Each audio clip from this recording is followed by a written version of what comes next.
the same thing.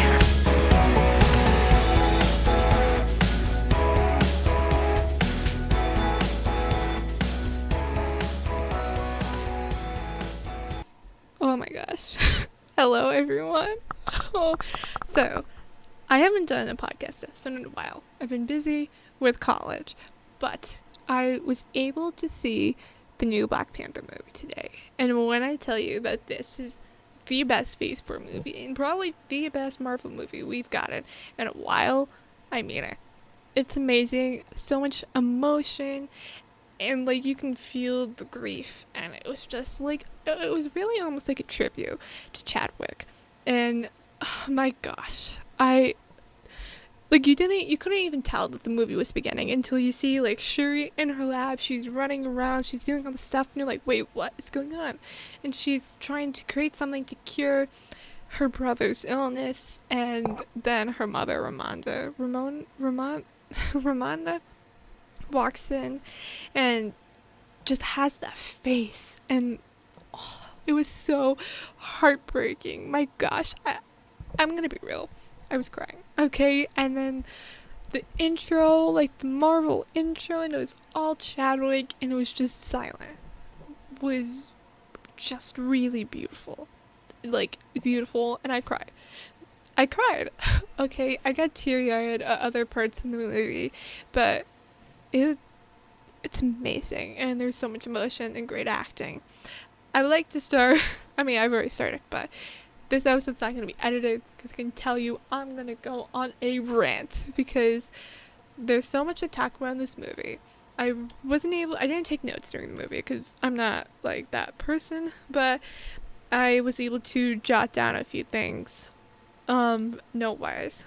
Kind of just a few small things. I've already went through emotion and the jokes, but I'm trying to figure out where to start. The intro scene, my gosh. I mean, oh my god. I really like, I mean, it's really sad to say, but I kind of like that homage to his end, if that makes any sense.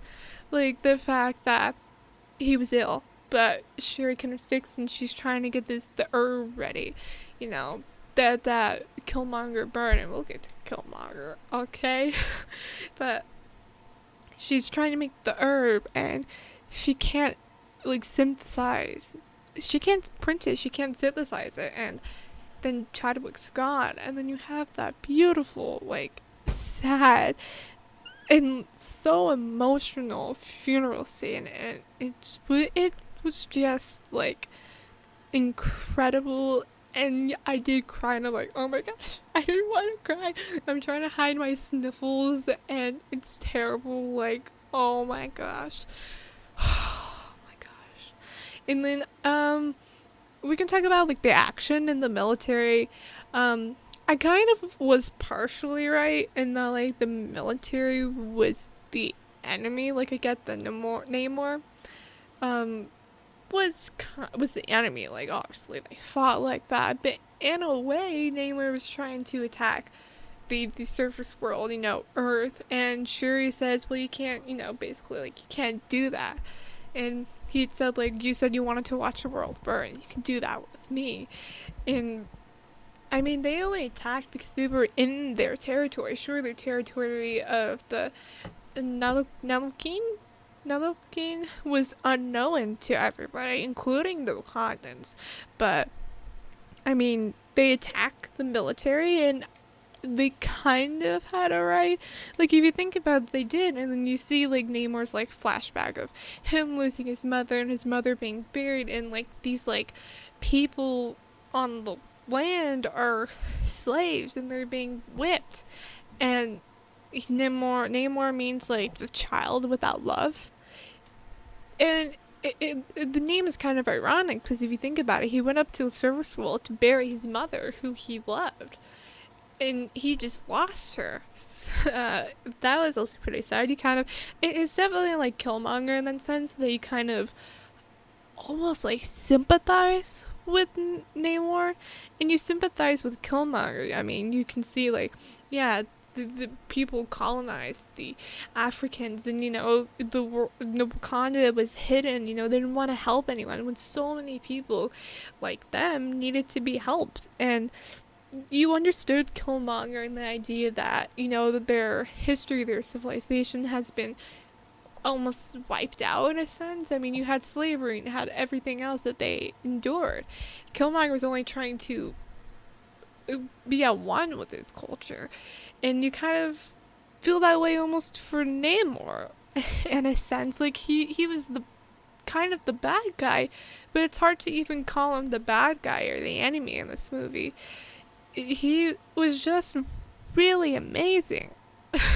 He was amazing. You I keep saying that, but you really did. It's like Killmonger in that sense. You understand where he's coming from, even though his actions are completely wrong. Like attacking the surface world for what? With the U.S. attacking a boat in their territory. Like that was just the U.S. That wasn't the whole world. And he says, well, I mean, you were attacked. T'Chaka was attacked at the UN, and your brother didn't kill your father's killer. And we'll get to that in a second, because there's something I want to talk about. But yeah, I mean, Namor was really amazing. So the military, we didn't get like a lot of military, but one thing I do want to talk about is Valentina. I didn't realize that Valentina and Ross were married at one point, and I was actually kind of surprised to see Valentina. I was not expecting to see her. I feel like she's like her working for like the Secret Services or whatever. It's kind of like, but you're also like Madam Hydra, or is she not? That's just like the comics, but she's creating she's creating the Thunderbolts, obviously. But I mean, just saying Valentina was kind of like, well, what are you doing here? What's your purpose for being here? I did, yeah. So, I mean, seeing Valentina was definitely a surprise. There were a lot of other surprises. The action was amazing. Okay? Wowee. Had to take a drink of water. But the action, honestly, this is probably the best action we've had in a while. I think the Black Widow action was good, but then Shang-Chi took a step up, and then it kind of was like, oh, where's the action? Eternals, there was like some parts, I mean, like with Makari in the end, but like, it just didn't feel like I don't know how to explain it, but like Shang-Chi had like best action sequences, like fight scenes, but I mean it was so real. Like this movie was so real and down to earth, and the action sequences were amazing, like especially with like Okoye and Shuri in the end, but like Okoye, like the whole like car chase and all that with Riri. Oh my gosh, Riri. But just the action was really, really great. And if we go to the car chase scene, I mean, seeing Riri, and Shuri's just like, hello there, she's like, oh my god, you're Princess Shuri of Wakanda, and she's just so excited, and Shuri's like, wait, you built it, you didn't even mean to build it for them? So Riri's work, in a sense, was, stolen, which is, they really didn't go more in depth in that, and then you see Okoye walk out, and Riri's like, you got ash in your head, or something like that. That was really great. But Riri, I still can't believe we actually have Riri Williams, Ironheart, in the MCU. Okay, she's a relatively new Marvel character, in the comics, so it's very nice to see her in the MCU, in our eyes, and she's getting her own TV show, and it's just really, really amazing. And I like how there was no direct reference of her getting her inspiration from Tony Stark. Instead it was more of oh, she's doing it to save people, help people, almost like a Peter Parker kind of thing.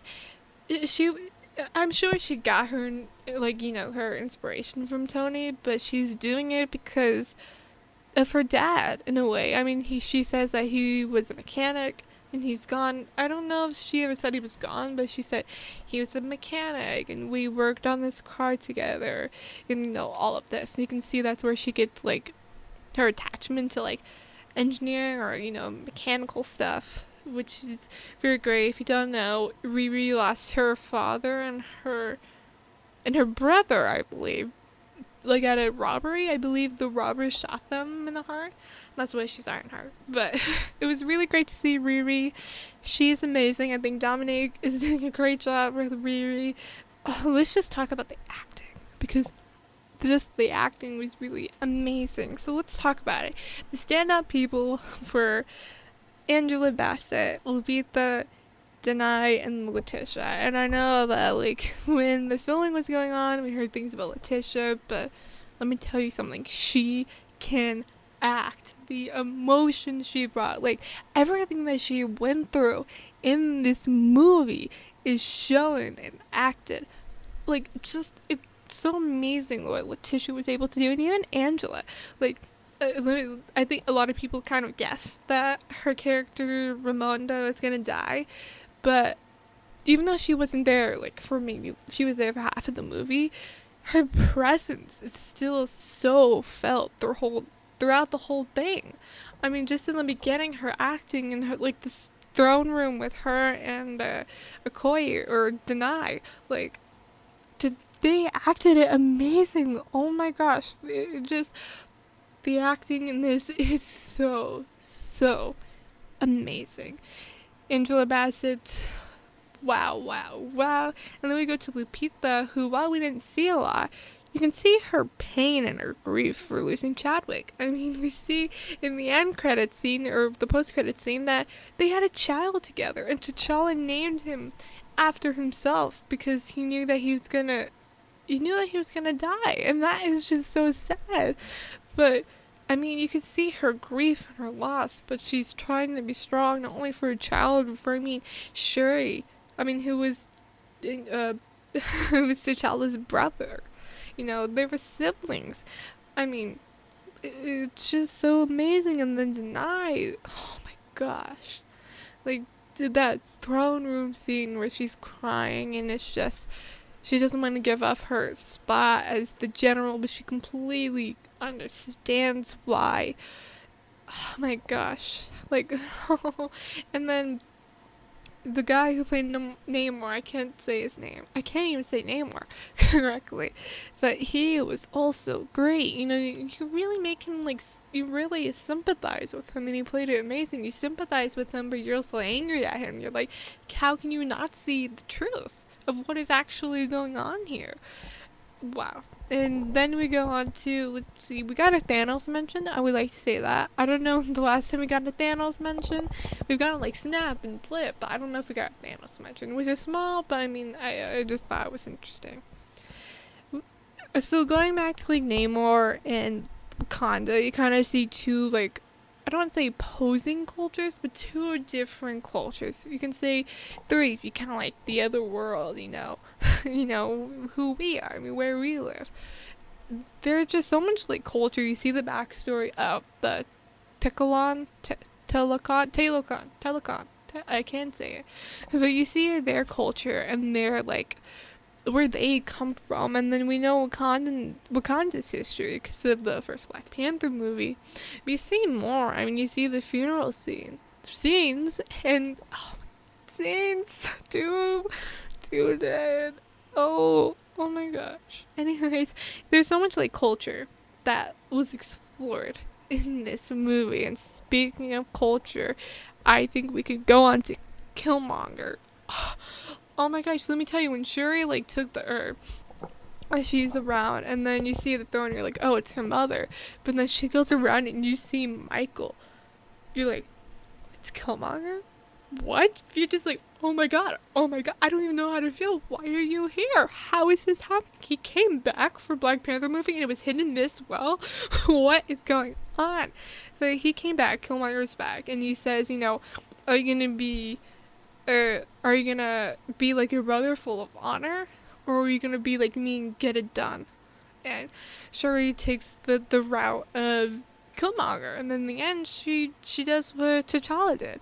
But seeing Killmonger, I don't think any of us were expecting. We were not expecting that, but we got Killmonger, and I think in a way shows, both sides of not only who Shuri is, but who T'Challa was. T'Challa had that like sadness of losing his father, and he wanted to avenge him, and he almost killed Zemo, and then you see him in Killmonger, but he doesn't let his anger take control of him. He doesn't kill Killmonger, I mean, he just, he's there with him until the end. He respects Killmonger. He understands where he's coming from in the end. And seeing that kind of come back onto Shuri and seeing her, how she takes, Killmonger's words, is really amazing. And I was just so sad. And I just like to say this again, the way they honor Chadwick and, him and T'Challa was just really great. I mean, you see so much, and I've seen some people say there's no evolution, there's no story. But the truth is that this is not only for us and just like, oh, they need another Black Panther movie, but Chadwick's gone, so let's just make something. This is honoring him. I mean, Chadwick did so much before he, left us, and just seeing them honor him, and oh my god, the outro scene where Shuri burned, I'm getting like emotional talking about, where Shuri burned like the white clothing that she wore finally, and she thinks about them, she thinks about her brother, and you can tell that part of it is, Letitia feeling grief and sadness over losing Chadwick, and you feel it. I almost cried. I was going to cry, but I kept blinking rapidly to get rid of the tears in that scene because it was so emotional. And we didn't just lose T'Challa, we lost Chadwick, and I don't know, something about not seeing him. I mean, you can say like, oh, with Tony and Natasha, yeah, I cried, but they're still around in a sense. You still have RDJ and Scarlett Johansson off and about. But with T'Challa, it's just so much more real, and that's something about this movie, is that you were grounded, in a sense. You weren't, like, it wasn't hard. I mean, it was hard to, like, pull yourself back. In other movies, you kind of, like, with Thor: Love and Thunder or Doctor Strange, you were engrossed in the movie, but you weren't so engrossed that you could like look away and think of something else, but with this movie, I mean, you were just so focused, and it was just, the experience was just so rich and I guess fulfilling. Like I said, you were so engrossed in it. The movie's down to earth, and I'm repeating myself because it was really just an amazing movie and a great tribute to Chadwick and T'Challa.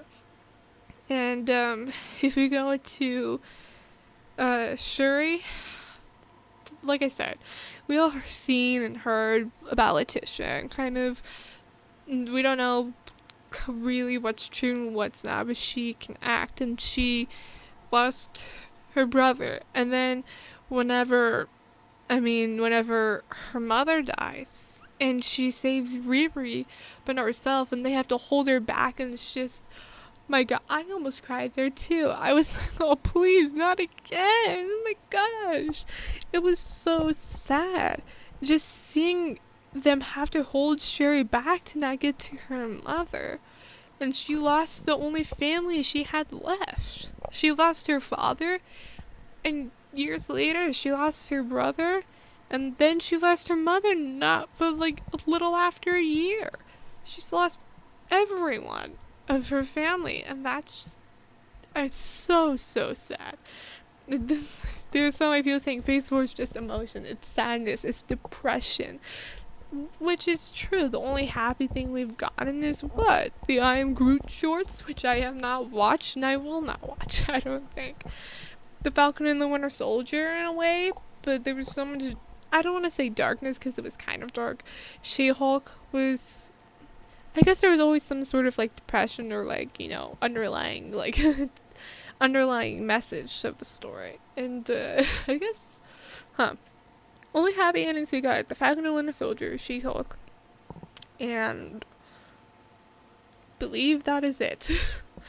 Oh gosh, okay.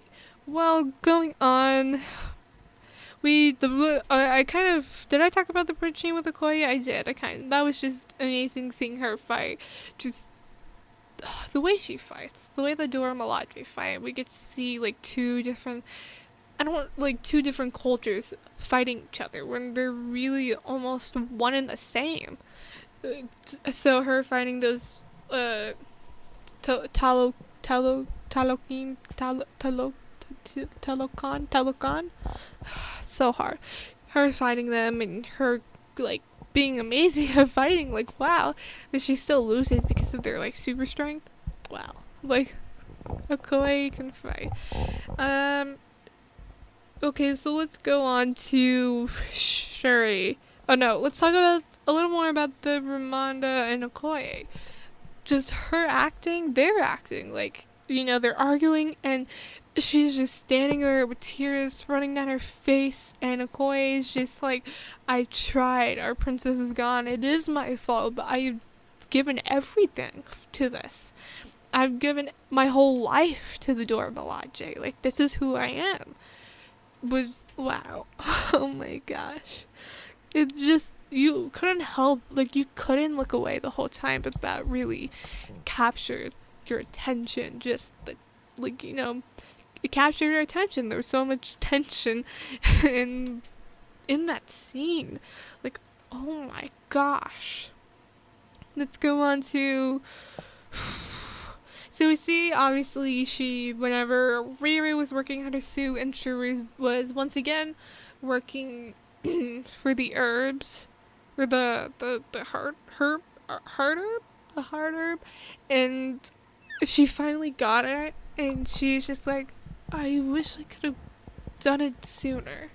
Like, you can tell that, like, she's happy that she got it, but she wishes she had figured it out sooner, and you feel that, and even though it's not said, but it's showing. I mean, you can feel that she wishes she could have done this earlier. She wishes she could have saved her brother, but the only person she can save is everyone in Wakanda, and it's just it's really sad.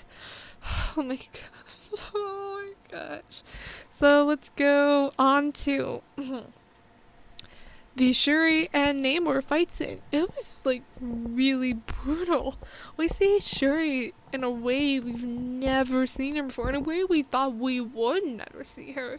Just her fighting. She tears off his feather ankle and clawing him like I don't even like. Some people are saying it's like one of the most brutal scenes we've gotten in a while, and I believe that. I'm trying to think of other brutal scenes we've gotten in the MCU. I guess Daredevil, but Daredevil is canon again. My gosh. But yeah, I think this is the most brutal like fight scene we've seen in a movie. And I guess you can count like the Peter and Green Goblin fight, Norman fight in No Way Home, because that was pretty brutal.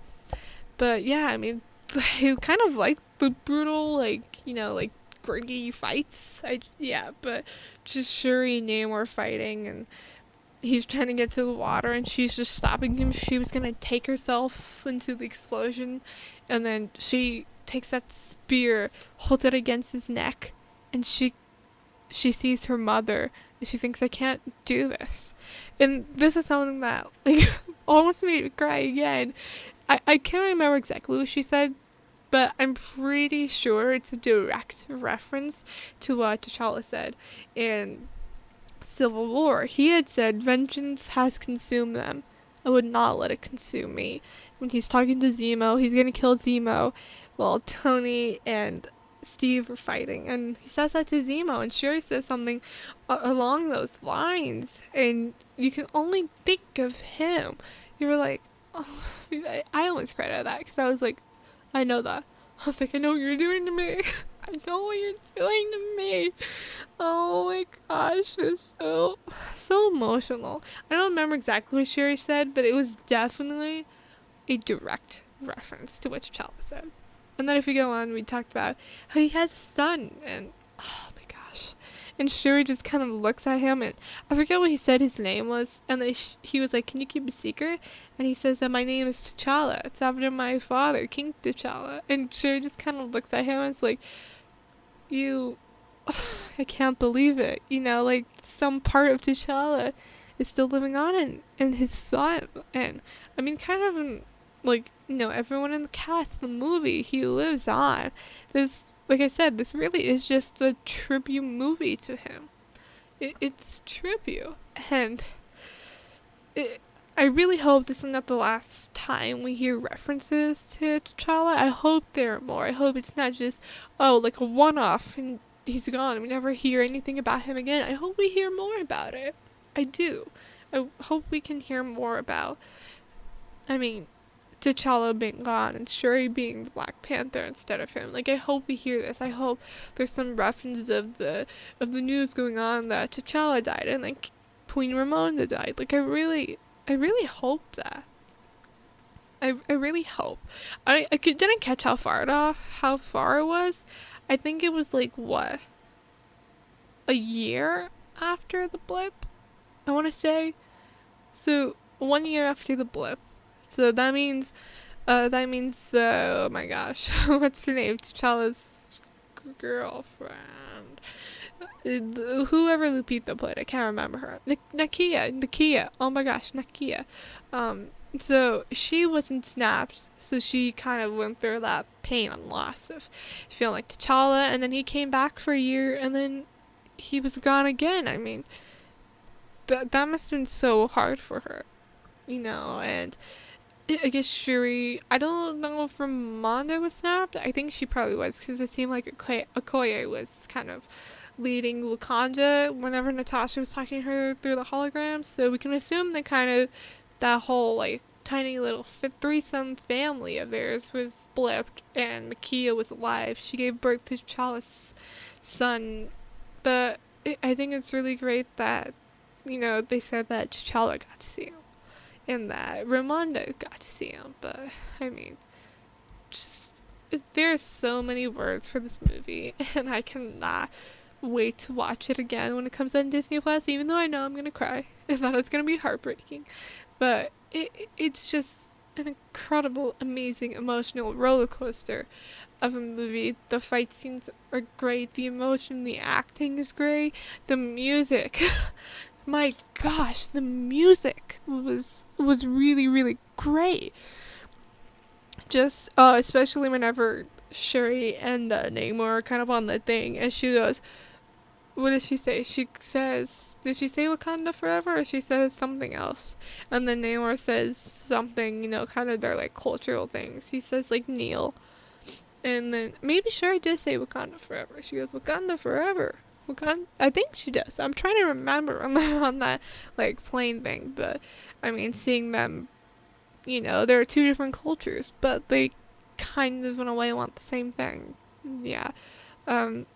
I guess I was partially right on the military, like I had said, but otherwise it was an amazing movie. And yeah, I can't wait for it to come on Disney Plus, even though I know I'm gonna cry freely in my dorm room and try not to let anyone hear my tears. Oh my gosh, because I did cry in the theater. I'm not afraid to say that. I did cry.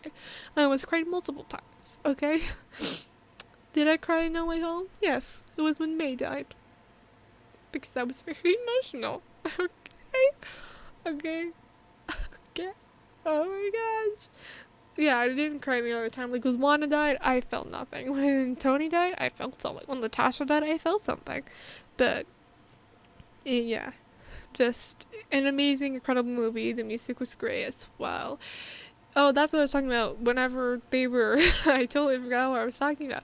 Sure did the, you know, they're kind of like bringing together their own like people, and then that music played, the Wakanda music, you know, it was in the Black Panther movie, and it's just that the like Black Panther theme song, and we hadn't heard that the whole movie until that moment, it was amazing. And then M'Baku, you can see that, I forgot who played him, but the like acting, like you can tell his own personality came through in the character. He had fun during the like Avengers tour with Anthony Mackie and Sebastian Stan, but you can see his personality come through. And then he's like, Princess Sherry could not be here, and then he's like, but I would like to fight for the throne once again. But yeah, it's so many people are brought together. T'Challa really had so many women in his life, and that's another thing about this, is that it really was like female led. It wasn't like, it wasn't at all like advertised like that, you know, like with Captain Marvel and Black Widow, it was kind of advertised like that. Captain Marvel, I don't really care for, but Black Widow I really do, because I waited forever for that. But this movie was really like female led, and I appreciate that. I like how they weren't trying in any way to replace Chadwick or T'Challa. They kind of wrote the story about him being gone and how everyone is affected by that.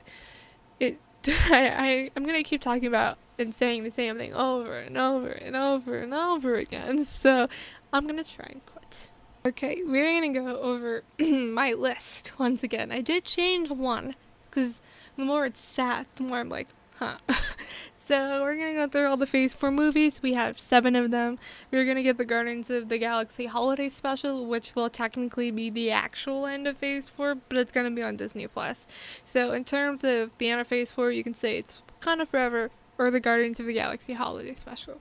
But we're gonna start off with my number 1, which is Wakanda Forever. Just an amazing movie that did not feel like fan service at all, but gave us everything we wanted and made us feel so many emotions and had incredible impact. And then we go on to number 2, which is No Way Home, which did give us a lot of fan service, but was still a pretty good movie. Wow, I wish I could see No Way Home for the first time again. And then we go on to my number 3, which is Black Widow, just because, like I have said before, I've waited forever for the Black Widow movie, and I watched it, I want to say like a week or 2 ago, and I really do love it. Like, I really like Black Widow. I think it's amazing. It's a female-led movie, I will say, that doesn't try to be female-led, if that makes sense. Like, I feel like with Captain Marvel, it tried way too hard. Like, it was just like, Captain Marvel was just shoving it down your throat, like, oh, she's a female superhero who's better than everyone else, and Natasha's kind of like, nah, I don't want to be involved in this, but here I am. we love Natasha for that. And then on to my number 4, which is Shang-Chi and the Legend of the Ten Rings, which we should totally talk about the trailer. We would get to that. Okay, give me a second, okay? Stop it. The theories about it. Okay, Shang-Chi is number 4. Again, the action scenes waited forever for an Asian superhero. And then I got Kamala Khan, which is, in my opinion, better than Shang-Chi. Like, in terms of my own representation, Kamala is my favorite, okay? And then we go into number 5, which is Multiverse of Madness, which I don't really know. I watched it a while ago, but I skipped through it and only watched the scenes with Wanda. Yeah, I don't really think it did too much other than give us Clea and Scarlet Witch, and she's technically not dead because she's gonna come back, but she's taking a break. Elizabeth Olsen right now, but we are getting Agatha Coming of Chaos, and then Vision Quest, and then, my gosh, what else? We have Monica now in the Marvels movie, and I'm going to see the Marvels just because it's Kamala Khan and Monica Rambeau. But yeah, Multiverse of Madness number 5, and here's where my ranking has changed. Before, I had Thor and then Eternals, but I'm switching it now to Eternals number 6 and Thor Love and Thunder 7. Love and Thunder, that's kind of a tongue twister. I put Eternals on top of Thor just because the more you think of it, the more I feel like it's more memorable. Like, I feel like Eternals, I can remember it a bit better, and with Thor, I really can't. Thor was a good movie when you see it, and you're like, oh yeah, it's pretty good, and then the more it sits, you're like, what was even the point of that movie? Like, what was the point? What did it do for us other than give us Jane Foster as Mighty Thor and then kill her off? I mean, I feel like maybe if we got like a bit more time with Jane as Mighty Thor, like we see her come back in a different movie or something and then she dies. I just feel like her death and the whole movie was a bit rushed. But with Eternals, same with Wakanda Forever actually, it was well paced. With Wakanda Forever, you got time to feel the emotions. You got time for it to build and build and build. And with Thor, it felt way too rushed, and you didn't get time to like feel or think anything. And then with Eternals, I think it was a bit slow and it wasn't rushed, but I think it went on for too long. I think some things could have been changed, but the more I think about it, the more I think Eternals is better, and then people should respect it more, because Eternals is a good movie. I'm not saying Thor is bad either. I haven't rewatched it since it came on Disney Plus, and I tried rewatching Eternals when it came on, but then I fell asleep like 40 minutes. No, maybe not 40 minutes. Like, I'm pretty sure I fell asleep whenever Cersei and Sprite were getting attacked, and then Icarus came in. I'm pretty sure I fell asleep at that part, and then I woke up and Icarus was flying around and they were all fighting. I was like, oh, I slept through all of that. But yeah, I think Eternals is better. I think you can definitely skip through some parts and just get to the good stuff. But yeah, can you believe that it's almost been a year since No Way Home? I feel like it was yesterday. I feel like it was maybe like a month or two ago. Not a whole year. Can you believe that? My gosh. I can't believe it's been that long. Oh my gosh. I really, like, it's hard to wrap your mind around that. It's been almost a year. Like, oh my gosh. Wow. It's really incredible. Let's talk about a few other things to kind of get my head out of this funk. Because Wakanda Forever is like, think about, let's talk about, we were talking about No Way Home. Tom Holland has reportedly renewed his contract. I want to say for 3 more Spider-Man movies, a cameo in Daredevil Born Again. Oh my gosh, I can't wait. Oh, Matt Murdock, my man. Oh, anyways, we're going to see him in Born Again and then in the Avengers movies. Reportedly, it's not confirmed, but he has reportedly signed a new contract, and Jacob and Zendaya and Jacob have not yet signed anything, and obviously we don't know if Tom has actually signed because it's a rumor. Okay, let's go on to the trailers. I don't even know how to feel about the Mario one, but okay. We go on to the Ant-Man trailer. Watching it on your computer is like, wow, it's so good, and then you see it on a big screen, you're like, oh my gosh. You're like, this looks really good. Like, did you see this? Just hearing Kang say like, so Scott or Ant-Man, what will it be? And you're just like, and also I didn't realize that him and Michael Jordan were in, what is it, that wrestling movie. I was like, wait, is that him? I was like, oh my gosh, I cannot, like, Ant-Man's gonna be so good, and it comes out in, what, like 3 months, right? Four-ish months, 3.5 months. We're gonna get the Ant-Man movie, which is really great. What else is there to talk about? Andor. I haven't done an episode of Andor, but I am watching it, and I am thoroughly enjoying it. It is really, really good. I should talk about Andor. Maybe if I maybe if I have time tomorrow, I will do an episode on all 10 episodes that I have missed. I do have a lot of notes for Andor. But Andor is really, really good. If you haven't watched Andor and you're a Star Wars fan, go watch Andor. You can also watch Tales of the Jedi, because my gosh, it was an emotional I watched it all during my lunch break when I was eating lunch, all Tales of the Jedi. I was like, Ahsoka is like one like amazing child. And then you see her and Anakin and Mullet Obi-Wan. We got Mullet Obi-Wan, you guys, in Clone Wars animation, Mullet Obi-Wan. But yeah, seeing her fighting, and I didn't realize this whenever I was watching it, but then once I watched it, I went on Instagram and I saw people like, oh, like Kanan or Caleb Dune and his master was there, and I was like, really? And I was like, oh my gosh, we actually did see him. I was like, how did I miss that?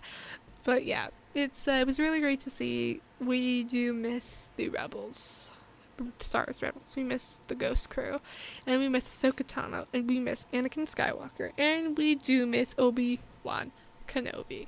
Is there anything else? What's coming out? Bad Batch is gonna come out next year, along with Ahsoka, Mandalorian Season 3. What else is coming out? We have the Marvels, Guardians of the Galaxy Holiday Special.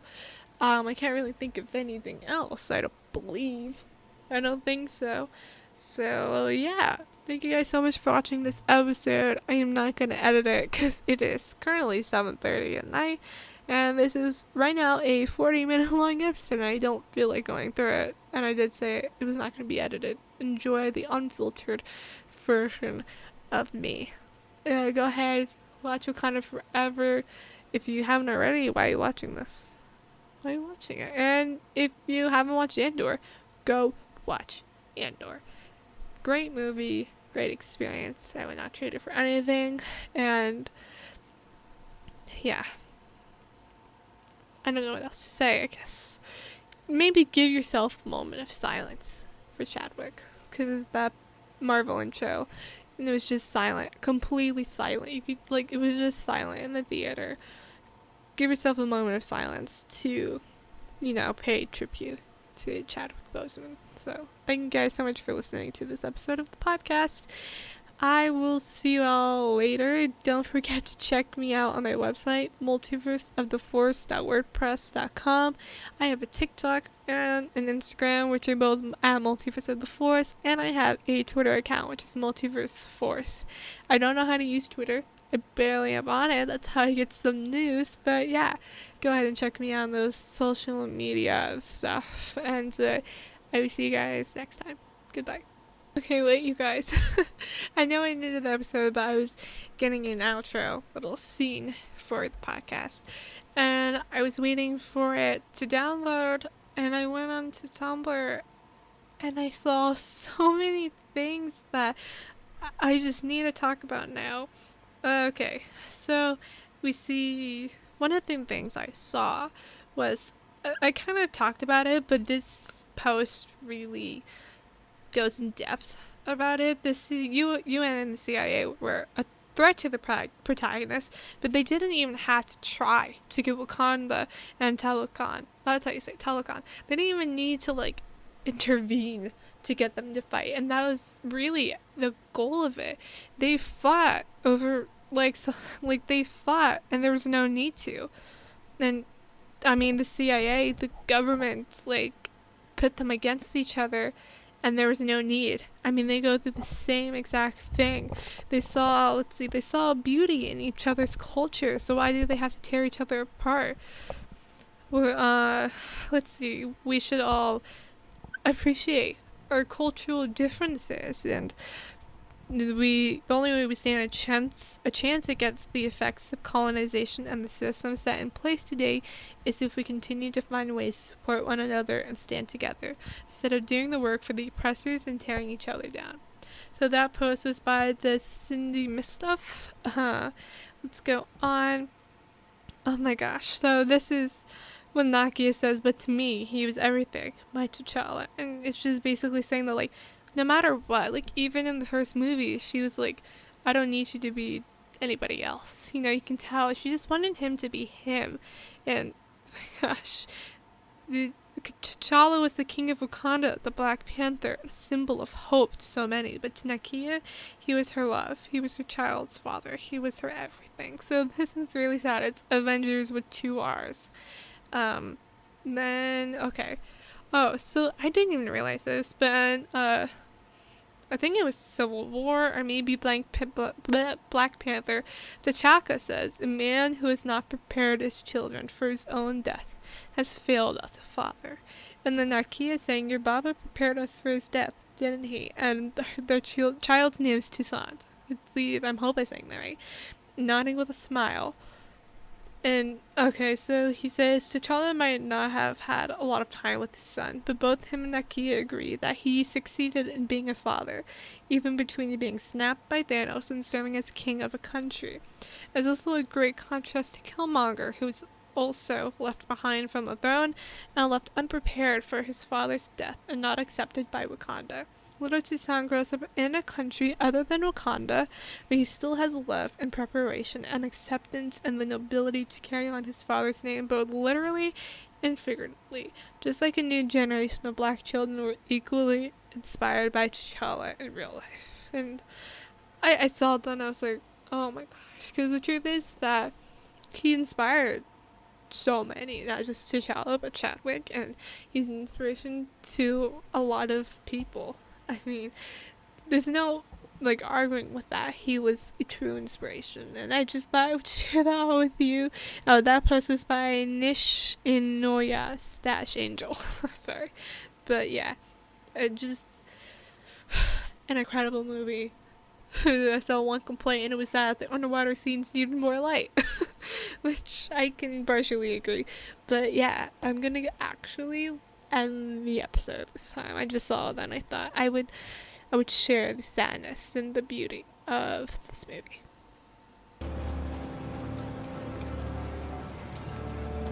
In my culture, death is not the end. It's more of a stepping off point. You reach out with both hands and Bast and Sekhmet. They lead you into the green veldt where you can run forever.